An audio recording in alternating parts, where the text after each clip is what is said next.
We are eager to talk with you about anything that matters to you, because if it matters to you, it matters to all that is.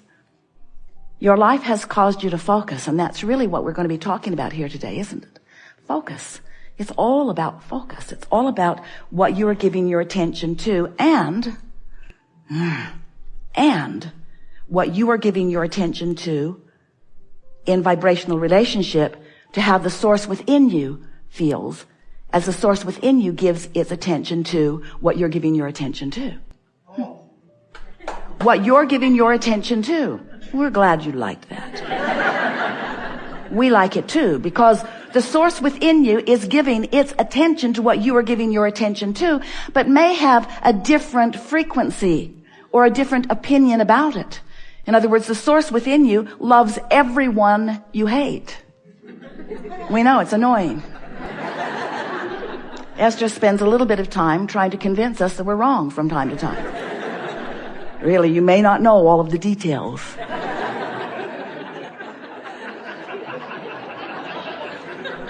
But the source within you is aware of what you're aware of and has a frequency that is being offered, and we want you to know it's the dominant frequency. It's the frequency that will survive your physical death. Didn't mean to bring that up, but it will. It will survive. That leading edge part of you will survive when you reemerge into non-physical. And so we just want you to know that you can have your blending with that right here, right now, on the subjects, in the conversations, in the moments that are most important to you, right here, right now. That's what you really want. You said, I'll go forth into a physical environment and I will explore it to my fullest capacity. That's what you said. We told you we would remind you. It's annoying now, we know. I will explore it to my fullest capacity, and in doing so, I will become aware of what could be better about that specific thing in this specific instance. And when that awareness of what I don't want is vivid within me, I know, you said, because you knew, that in knowing what I don't want, that a clear awareness of what is wanted would be born at the same time. And isn't that always the way that it is? Don't you always know more clearly what you do want when you're right smack dab in the middle of what you don't want? Isn't that when it becomes clear? Now you don't do, we love you very much. You know there's something coming after those words.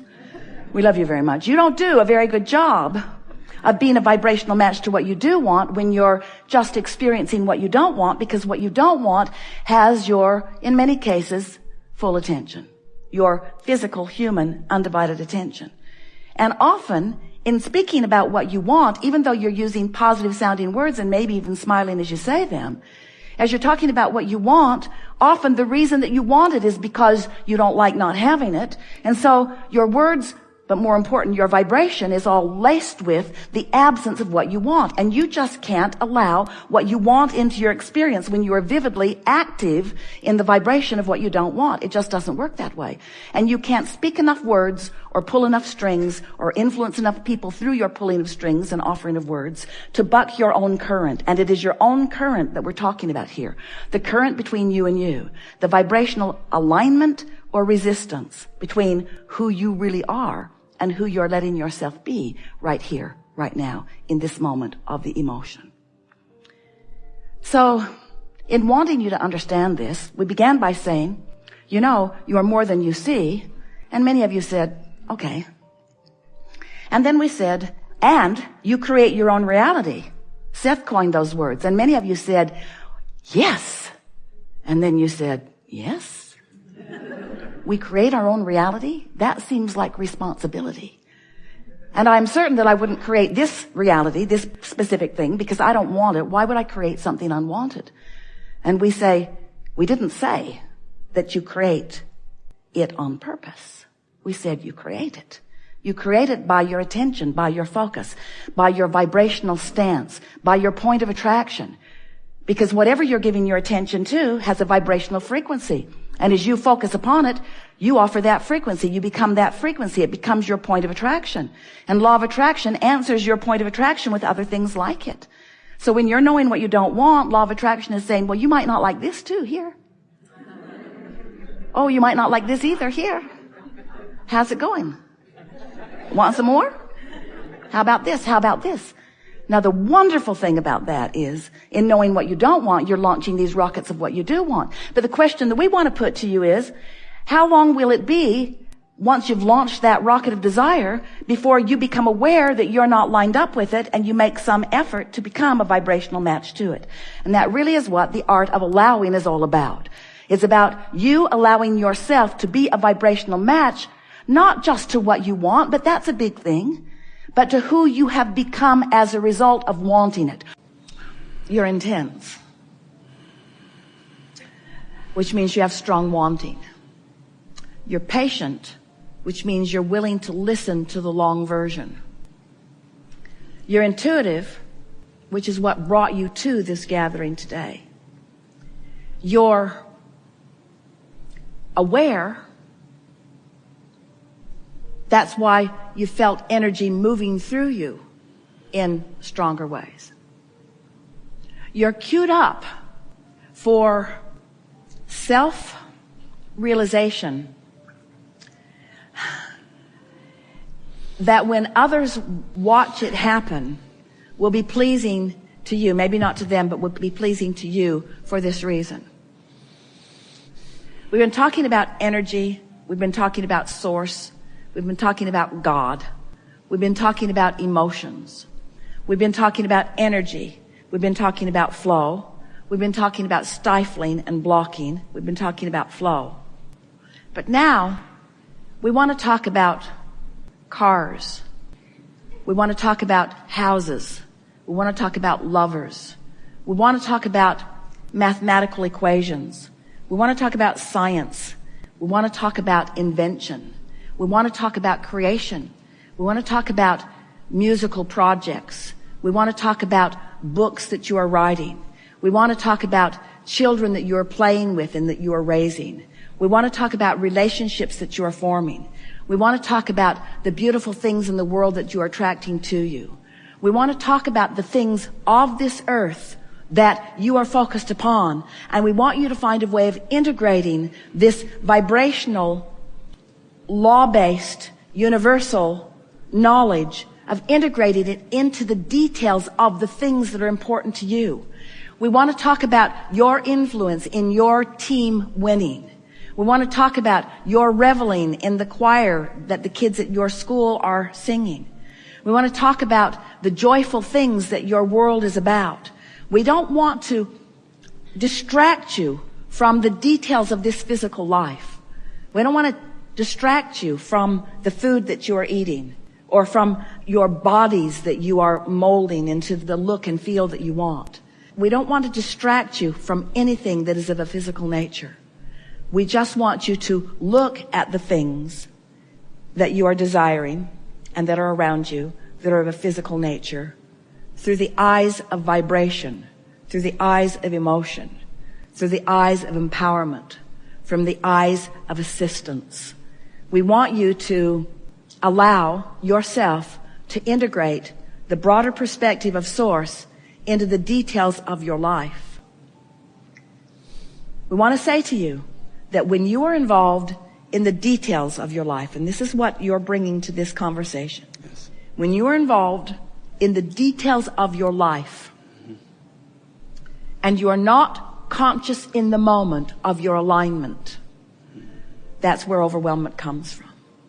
When you are involved in the details of your life and you are in conscious concert with alignment, that's when your ecstasy comes. That's when your passion comes. That's when your thrill comes. Those are those high points that you keep wanting to bounce to another and to another and to another. In other words, there is no aspect of your life that will not be immediately enhanced by your conscious awareness of these things that we've talked about here today. So yes, you are physical and you are beautiful. And your homes are magnificent and becoming more so. And your inventions are becoming more, and your life is becoming more delicious. And your ability to interact and interface with one another is becoming smoother and more as you want it to be every single day. But if you extract from the equation of the life that you're wanting to live the vibrational basis of it, then you have no power or control. And when you reinsert it into the conversation, and you are mindful of the way you feel, and you are directing your thoughts energetically, not just subject by subject, but feeling by feeling.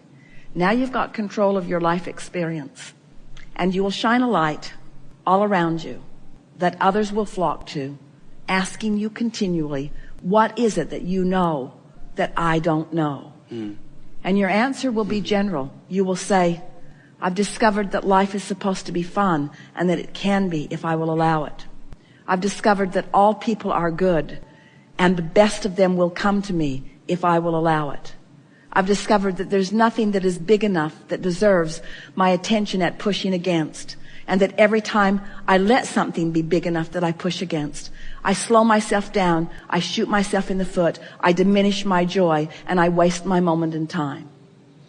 And if they ask further, if they say, well, how is it that you know these things? Say to them, it came natural to me. Once I got a glimpse of it, I remembered that I knew it when I was born. It's a dream that I believe that I knew. I think it is the reason that I came forth. I do not believe that I came forth to struggle or to suffer. I believe that I came forth to revel in the living of life. I believe that I've been given the free will to make my choices about life. I believe that I'm backed up by a source so powerful and so loving that I cannot even find the words to describe it. And I believe that the presence of that is with me in every moment that I allow it. And somehow I keep figuring out how to allow it a little now, and how to allow it a little now, and how to allow it a little now. And if they're still listening, and some of them will be, they may say, and how is it that you've discovered? What is it that you do? How do you allow this thing that feels so good to you? How do you allow it when your children are fighting or when someone is suffering? How do you allow it then? And you say, I can't allow it then. My attention to that deprives me of my ability to allow it. So I had to learn how to focus. And I practiced by looking at the best of life until I practiced the vibration of that. And then their logic will bring them to this. They will say, well, how is it that you dare to turn your eyes away from those who need you most? And then you give them the answer that they all are looking for, but that few are ready to hear right here and now in the midst of their trouble. You say, I turn the other cheek, because in turning it away from what troubles me, in turning it away from the problem, I turn it toward the solution. I've tuned myself to the solutions of life. I've tuned myself to the frequency that provides me with the solutions. So while I welcome problems because solutions are so fun to find, I stopped wallowing in the problem. We have enjoyed this interaction more than these words can explain to you. But we've been zapping you with the sonar of a dolphin all day today. It is our knowing that you have moved to a different vibrational place than you have been before.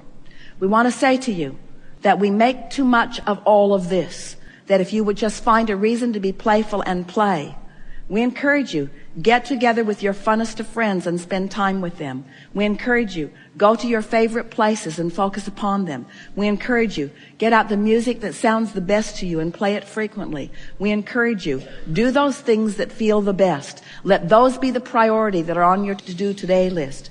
Put the things that don't feel good on someone else's list. Put the things that don't feel good on the list that says, maybe someday, but not today. Put them on the list that says, maybe someone else is ready to do this, but I've moved beyond it. I am a seeker of joy. Today, no matter where I go, no matter what I'm doing, and no matter who I'm doing it with, it is my dominant intent to look for what I'm wanting to find, to look for those things that feel the best. Our appreciation for you could not be greater, and our anticipation of that which is to come is very specifically focused for each of you who have participated here today. Feel for us, because we're right there reveling in your discovery of the well-being that you are so deserving of and temporarily depriving of.